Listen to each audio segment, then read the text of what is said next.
విధి శివి దగ్గరకి వచ్చి, శివి తల్లి తను రియా ఆంటీ తను విక్కీ అంకల్ అని అంటుంది. రియా తను నా కూతురు శివి అని విధి రియాతో అంటుంది. రియా ఏంటి విధి తను నీ కూతురా అని శివి దగ్గరకి వెళ్లి తన ముందు మోకాళ్ల మీద కూర్చుని తనని హత్తుకుంటుంది.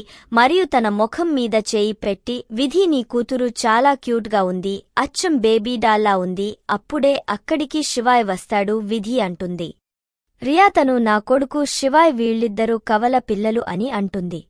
రియా శివాయ్ ని చూస్తూ ఉండిపోతుంది. తను ఒక 5 సంవత్సరాల పిల్లాడు. తన కళ్ళ ముఖం ఎక్స్ప్రెషన్స్ తనని ఒక స్పెషల్ పర్సన్లా చూపిస్తున్నాయి. తన మోఖంలో ఎక్స్ప్రెషన్స్ ఎంత గంభీరంగా ఉన్నాయో అంతే క్యూట్గా తన డ్రెస్సింగ్ ఉంది.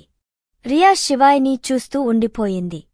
రియా విధి దగ్గరకి వెళ్లి తన చెవిలో అంటుంది, విధి నీ కొడుకు చాలా హ్యాండ్సోసంగా ఉన్నాడు, ఇంక తన ఫాదర్ ఎంత హ్యాండ్సంగా ఉంటాడో, యార్ విధి నువ్వు చాలా లక్కీ అని అంటుంది.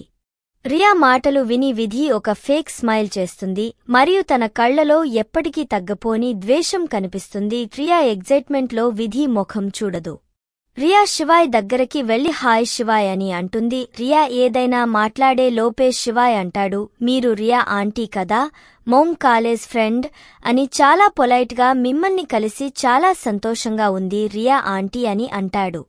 తరువాత విధి దగ్గరకి వెళ్లి మోమ్ మీ బ్రేక్ఫాస్ట్ చేసే టైం అయింది అని శివి దగ్గరకి వెళ్లి తన చేయి పట్టుకుని తనని లోపల డైనింగ్ టేబుల్ వైపు తీసుకెళ్తాడు. రియా శివాయ్ ని అలా చూస్తూ ఉండిపోతుంది.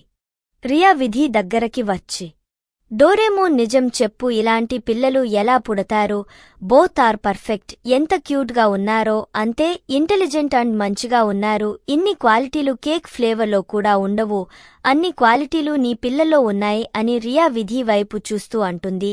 విధి ఏం మాట్లాడకుండా చూస్తూ ఉంటుంది.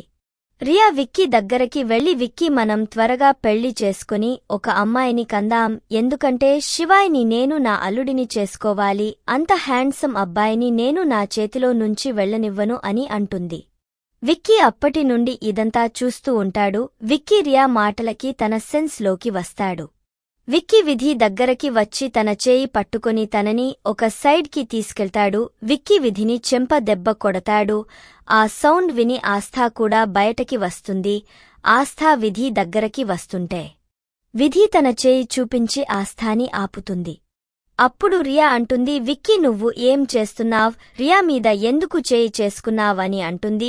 విక్కీ అంటాడు, రియా నువ్వు మధ్యలో మాట్లాడకపోవడం మంచిది అని. విధి వైపు చూసి, ఈ పిల్లలు రుద్రసింగ్ రాథోడ్ పిల్లలు కదా, ఐయామ్ రైట్ విధి అని అంటాడు.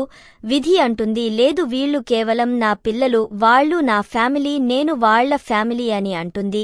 విక్కీ అంటాడు, విధి కాని ఏదైతే నిజమో అది ఎప్పటికీ మారదు. అయినా నువ్వు తనతో అంత ముందుకు వెళ్ళిపోయావ్ కాని మాతో ఒక్కసారి కూడా చెప్పలా, ఈ సిటీ వదిలి వెళ్ళిపోవడానికి కారణం కూడా ఇదే కదా, నువ్వు మమ్మల్ని పరాయి వాళ్లని చేశావ్, నువ్వు ఒక్కదానివే ఒంటరిగా ఏదంతా ఎలా భరించావ్, మేమేమో ఇక్కడ ప్రశాంతంగా ఉన్నాం, ఇంకా ఏమేం దాచిపెట్టావ్ నువ్వు మా దగ్గర నుండి. విధి అంటుంది, లేదు విక్కీ ఇంకా ఏం లేదు, ఏదైతే నిజం ఉందో అది నీ కళ్ల ఎదురుగా ఉంది అని అంటుంది. విధి నువ్వు ఒక్కసారి నాకు చెప్పి ఉంటే నేను ఆ రుద్రసింగ్ రాథోడ్ని వదిలిపెట్టేవాడిని కాదు, నాకు అంత పవర్ లేకపోయినా నేను అతన్ని చంపగలిగేవాడ్ని కదా అని అంటాడు. విధి అంటుంది, విక్కీ నా మీద ఒట్టు, నువ్వు అలాంటి పనులు ఏమీ చేయకు, తప్పు నాది, నేను అతన్ని నాతో ఇవన్నీ చేయనిచ్చాను, అందుకే నాతో ఇదంతా జరిగింది, నేనే పిచ్చిదాన్ని, అట్రాక్షన్ నీ ప్రేమ అనుకోని తనకి నాతో ఇదంతా చేయడానికి నేనే అతనికి అనుమతి ఇచ్చాను, దీంట్లో తప్పు నీ డోరేమాన్ దే కదా, చెప్పు నువ్వు నాకు ఏం శిక్ష వేస్తావని అంటుంది. విక్కీ ఏం మాట్లాడకుండా విధిని తన గుండెలకి హత్తుకుంటాడు.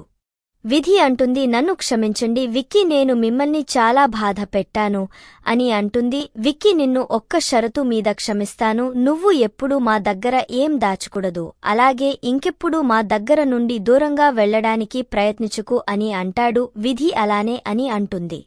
అప్పుడే ఆస్థా వచ్చి, అరె నాతో కూడా కలవండి, ఇప్పుడే మీరు నన్ను కలవగలరు, ఇప్పుడు మీరు నన్ను మిస్ అయ్యారంటే తర్వాత నేను సూపర్ మోడల్ అయితే మీకు నన్ను కలిసే ఛాన్స్ దొరకదు అని ముందే చెప్తున్నా, లేదంటే తర్వాత మీరు బాధపడతారు, ఇప్పుడే నాతో ఫ్రెండ్షిప్ చేయండి అని అంటుంది. రియా అంటుంది, నువ్వు నిజంగా మోడల్వా? విధి అంటుంది, లేదు తను మోడల్ కాదు అని అంటుంది. అప్పుడు ఆస్థా తను అబద్ధం చెప్తుంది. నా సెలక్షన్ అయింది, ఇప్పుడు నేను సగం మోడల్ అయిపోయా, ఇంకా సగం బాకీ ఉంది అని అంటుంది. రియా అంటుంది, సరే అలాగే, నేను నీతో ఫ్రెండ్షిప్ చేయడానికి రెడీగా ఉన్నాను అని అంటుంది. ఆస్థా అంటుంది, అయినా ఈ కోపిస్టికి ఇంత మంచి ఫ్రెండ్స్ ఉన్నారా అని అంటుంది. అప్పుడు విక్కీ అంటాడు, ఇంతకీ మీ పేరు ఏంటి అని. విధి అంటుంది, తను ఆస్థా త్యాగే, నా ఫ్రెండ్, నేను న్యూజిలాండ్లో తనతోనే ఉండేదాన్ని అని అంటుంది. విక్కీ అంటాడు, ఆస్థా, నువ్వు మా విధిని జాగ్రత్తగా చూసుకున్నందుకు చాలా థాంక్స్ అని అంటాడు. అప్పుడు ఆస్థా అంటుంది, తను మీది మాత్రమే కాదు, నాది కూడా, మీకు అర్థమైందా? సరే, మాకు అర్థమైంది అని విక్కీ అంటాడు. తర్వాత వాళ్లు బ్రేక్ ఫాస్ట్ చేసి విక్కీ, రియా హాస్పిటల్కి వెళతారు. విధి, ఆస్థా కలిసి వాళ్ల కొత్త ఆఫీసుకి బయలుదేరతారు. రుద్ర ఆఫీస్లో మోహిత్ అంటాడు, సార్, మీరు ఏ కంపెనీలో అయితే అమృత మేడం ఈ ఆర్టిస్ట్ని చేయాలి అనుకున్నారో ఆ కంపెనీని ఇంకొకరు కొనేశారు, దాని పేరు మిత్తల్ ఎంటర్టైన్మెంట్ అని పెట్టారు సార్ అని చెప్తాడు. అప్పుడు రుద్ర అంటాడు, ఏంటి, ఆ కంపెనీ ఓనర్ ఎవరో తెలుసుకో, ఆ ఓనర్తో నాకు మీటింగ్ అరేంజ్ చేయి, అలాగే ఆ కంపెనీలో రెండో షేర్ హోల్డర్ నేనే అవ్వాలి, వేరే కంపెనీ దానిలో ఇన్వెస్ట్ చేయకుండా చూసుకో అని అంటాడు. తర్వాత మోహిత్ సరే సార్ అని అక్కడి నుండి వెళ్ళిపోతాడు. రుద్ర అంటాడు, మిత్తల్, నాకు నీ సర్నేమ్తో కూడా ప్రేమ అయిపోయింది, విధి ఎక్కడ ఉన్నావ్, త్వరగా నా ముందుకురా అని అంటాడు. తర్వాత ఏం జరుగుతుందో తెలుసుకోవాలి అంటే